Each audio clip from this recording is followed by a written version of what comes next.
Okay guys, hopping in the front end of the Cadillac CT5 here, opening up the door to a wonderfully welcome new upgrade on this cabin here. It's pretty much the same treatment we're seeing on the door panels that we saw on the rear. This nice trim over here.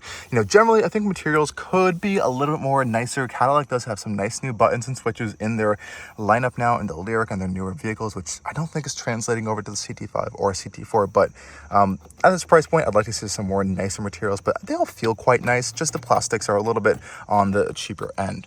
Otherwise, I have to say this interior is still quite nice for the price point. We do have this nice aluminum side sill plate here, and though we are missing the technology and other packages here, so we don't have nice aluminum pedals, so they are just regular standard rubber. And that also is a big important part when it comes to these seats, which I have to say they look quite nice, but they're just not super comfortable. I would say there really is lacking a lot of thigh support over here, which is an option. So this one does just not have that option, though you do still get, as standard, massaging, heating, ventilating, and as well as lumbar and back adjustment. So it still has a lot of adjustability. I just don't think it's the most comfortable standard style seats in this segment over here. They do make you pay quite a pretty penny to upgrade to some nicer feeling seats. Hopping inside, closing the door, we have this really cool animation that shows up on our awesome new 33-inch curved Cadillac's display here. And I have to say, this is one of my favorite applications of this display that Cadillac has done so far. So let's start up our 2025 CT5 with our engine start button right here.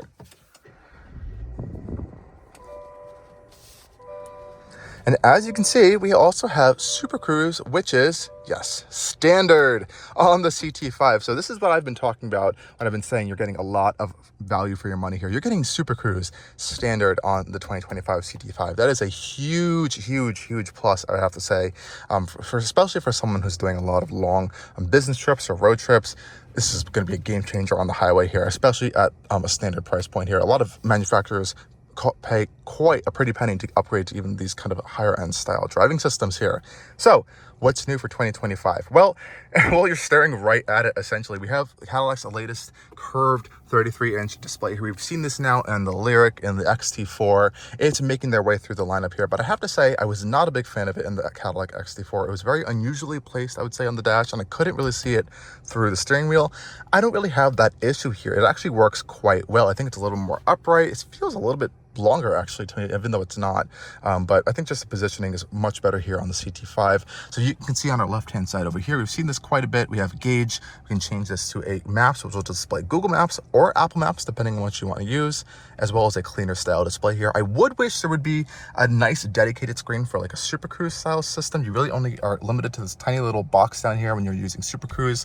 I'd like to see a little bit more of a visualization style screen for that, but I think you can get that on some newer style Cadillacs. We also have our trip information over here, and we can also just make the screen completely blank if you don't want to be staring at it. Make it a little more of a cleaner view. Otherwise, I think it looks quite nice. Now you can actually change this gauge cluster vaguely through the different drive modes here. So we have our drive mode selector right down here on the center console. We are in Tour right now, which is essentially your normal mode. We also have sport mode here, so we're going to get a cool graphic in this center display here, and our gauges become a little bit more aggressive. Same thing on the clean. We got a full RPM gauge over here, which is quite a nice touch. You also have a snow and ice mode, as well as a custom mode, and right back to Tour. And then in this custom mode, we really can only change our steering feel, brake feel, engine sound, and that's about it. This does not have the adaptive dampers and all the other fun settings you can get in the V and the V Sport as well. So otherwise, I think it's a really nice welcome upgrade. Definitely enhances the look of this interior at a huge point, especially with the standard Cadillac Supercruise here. Fantastic system. 10 out of 10. I really love using it on the highways. We also have real metal paddle shifters over here. I love how Cadillac still includes these. They feel fantastic when you're using them. And the steering wheel design has definitely grown on me over the years. I think it's evolved a little bit well. We have this nice kind of chrome strip here. If you go for the V Sport, you're going to get carbon fiber. We have our Supercruise button over here located on the left-hand side. We also have our volume controls, all that over here. Pretty simple, basic systems, heated steering wheel as well. Again, I would like to see some newer buttons. I know Cadillac has them on newer generation models, but this is just the older generation. You can find these on like a Chevy Trax or something, but Ignore I said that. Otherwise, this is a really nice interior, nice leather-wrapped steering wheel. And this dash over here has also been redesigned to fit this display. If you remember before, we used to have that smaller display in the centerpiece over here. Now, this is kind of like this nice leather-wrapped stitching area over here to kind of rest your hand on if you want to touch this touchscreen over here. And you can also use Cadillac's scroll wheel over here. We've seen this before. Very nice metal scroll wheel. We have some few hard buttons over here as well as a physical volume knob. So this also works quite well and quite quickly to kind of navigate through this infotainment system. And you have quite a lot of options on here. Wireless CarPlay, wireless Android Auto. We have a really great 360-degree view camera system. Very, very clear cameras, I have to say. We can also see what's happening on our front wheels as well as our rear wheels when we are in reverse. So I do quite like that as well.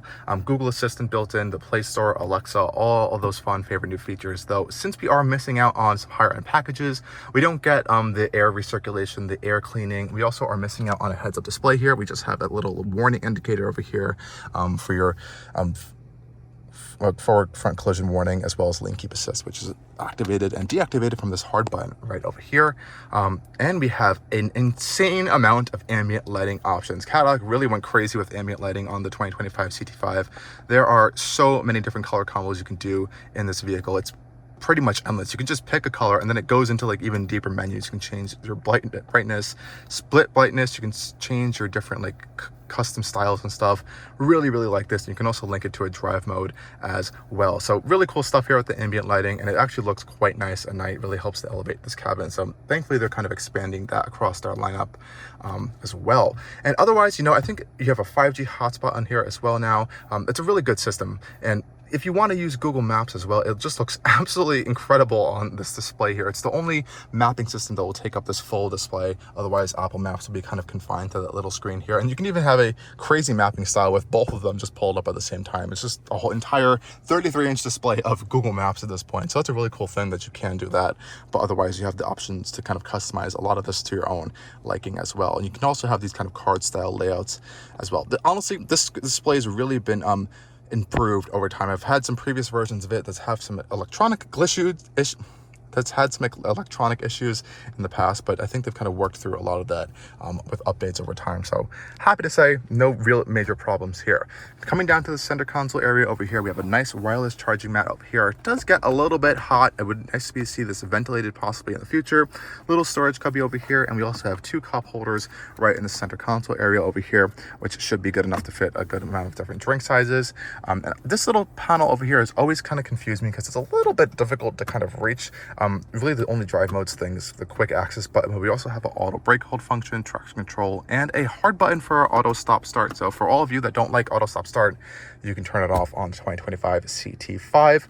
I love this little phone holder over here, so I can pop open this switch here and can route our cord into the charging plugs over here. A decent sized storage in the center console area over here, though we can only open up this center console piece from the driver's side, not from the passenger side. So passengers are really locked out of this center console storage area over here, especially if the driver is having their elbow on there. A nice manual glove box as well. We'll complain about the electronic one on the Lyriq because it was a little fussy to use actually. And overall, I think this is a generally nice interior. We have a nice stitching on the dash, all across the dash actually. And like I said, you can get even nicer materials, color options if you opt for a few different packages on the 2025 CT5. And almost forgot to show you the fresh buttons over here for our cooled and heated seats. So you can't have them both on at the same time like the German cars, but they do quite work very strongly in both of their different settings here. Also love these separate climate control buttons over here that Cadillac continues to do, and you can kind of cycle through your temperatures right there, which is a really nice touch. And we also have automatic parking over here, which unfortunately does make you kind of choose the selection you need to park in. It doesn't really automatically detect an open space. You have to choose that side, but it does work pretty well. Takes a little bit of some time though, but it does work if you really do want the car to park for you in a sticky situation. Otherwise, guys, this is the interior of the 2025 CT5. And like I said, overall, really nice enhancements here. Great new screen, nice and technology stuff. And remember, this is still like an entry-level model, and you're getting Supercruise, heated cooled seats, massaging seats. It's a pretty nice host of features. And the massage, it's not super complex. You press the button on the side of your seat over here, and normally it would bring up a display over here to kind of change your massage right here. So you can try to change your lumbar support and those different functions here, as well as the intensity of the massage. I wouldn't say it's the most advanced thing, but it's nice to have that just on standard feature, especially for a vehicle in this class. Otherwise, guys, let's go take this thing out on a drive and see how the 2025 CT5 handles on the road. Now, getting inside the Cadillac CT5, here we have our Cadillac key fob here, which we have remote start and a nice few options in here. Now, since we don't have the upgraded technology or platinum packages, we are missing out on some interestingly important features, such as power folding and heated mirrors. So these mirrors actually on this $55,000 car, you have to manually fold in because it does not have those packages. Thankfully, though, we do still have full keyless access, and I love the little Cadillac logo here to indicate where you can lock the vehicle. Really nice little touch there. And it's not a full opening door handle. It's that little touch sensor behind it to open it up, which is really nice touch. Same thing for our rear doors over here. And that opens up to the rear interior space here. And this is a full jet black style interior here. And now with the upgraded packages, you can get even nicer leathers and interior materials here. But not much has changed here in terms of materials on the interior. We have a soft touch kind of material up here with this leather all in the centerpiece here. And a very slim area over here for about, like, I would say 1 cup over here. Automatic power windows, and we can see our new AKG speakers here without the upgraded metal speaker grills here. So it is nice that we are getting a nice standard AKG system. It honestly sounds quite good. Let's hop inside here and see how the space is in the back of the CT5. Now, getting inside the CT5 is actually quite easy. I'm kind of happy how big of the space that Cadillac still continues to have on the rears of the CT5. That really sets it apart of something like a 3 Series or an A4 C-Class. Now, getting back here, I have to say, pretty good amount of rear legroom here. Let's close the rear door. Nice, very solid funk here actually in the back of the CT5s. And like I said, nice amount of space back here. I have lots of footroom, lots of legroom, and lots of knee room. We even have storage cubbies behind the front driver and passenger seats here. 2 air vents, no air climate controls, though we do have a 12-volt socket, and 1 USB-C port back here. I actually do think it would be nice to have a little bit more charging solutions for the rear passengers, though overall I have to say it's pretty decently well comfortable back here.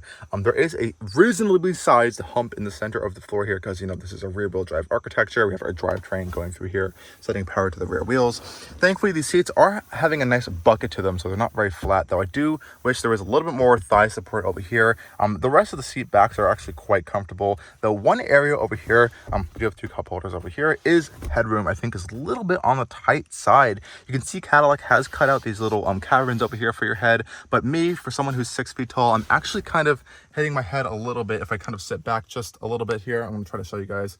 If I move my head back, I'm kind of hitting on the ceiling and over here, so I kind of have to sit a little bit upright. Not the most comfortable thing on the planet, but you can definitely get used to it. Maybe not for the longest road trips. It would be that comfortable. Otherwise, like I said, I think it's a nice space back here. We got this kind of dual split sunroof design over here, so this does open for rear passengers here.